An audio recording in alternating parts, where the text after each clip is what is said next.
We lose about 100, 105 people a day to suicide. Imagine a plane that's carrying 100 people crashing and all those people dying. Well, if that happened once a year, you'd hear about it on the news and there'd be an investigation. If that happened once a month, there'd be a lot more news about it. If it happened once a week, Congress would get involved. If you had a plane crashing and we lose 100 people every day, somebody'd want something done. And that happens every day in this country. And yet we don't hear about it every day. And we don't have the kind of action that we need to. Suicide does happen all over the world. We have about 1 death every 39 seconds. Every 39 seconds, somebody in the world is taking their life. That's 1 million suicides a year.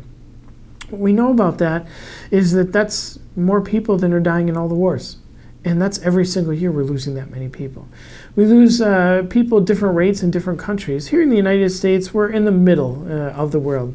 We lose 11 or 12 per 100,000. Canada's a little bit higher than that, maybe about 14 or 15 per 100,000. Some parts of Europe and Russia, it's in the 30 and 40 per 100,000 people dying by suicide every year. Where it's more rural, there's less access to care, alcoholism, those things tend to increase rates. And in some countries, we still don't have data yet, but we do know that suicide is taking place all over the world. I often show people a slide of the brain, and this is a really important slide because what it tells people is that this isn't about a moral deficiency, a character flaw. This isn't something people choose.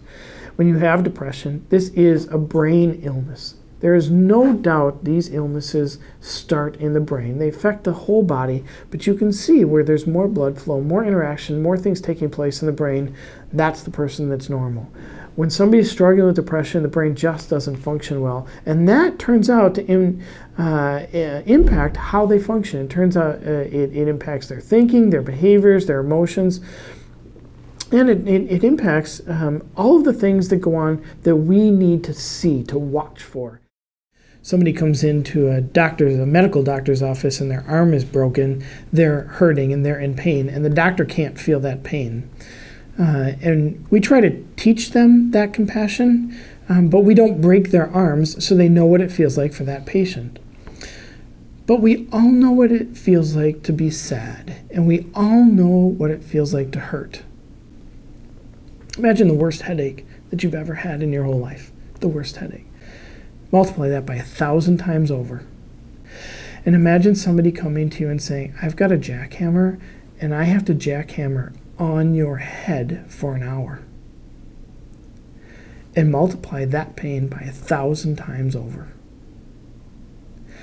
That is the pain that people that are suicidal are feeling. And as much as I can say it to you to get you to understand that level of pain, you can't really get there. If you really could get to that place, you'd be at the same risk they are. But that tells you how much pain they're in, which tells you how much compassion you need to have for them.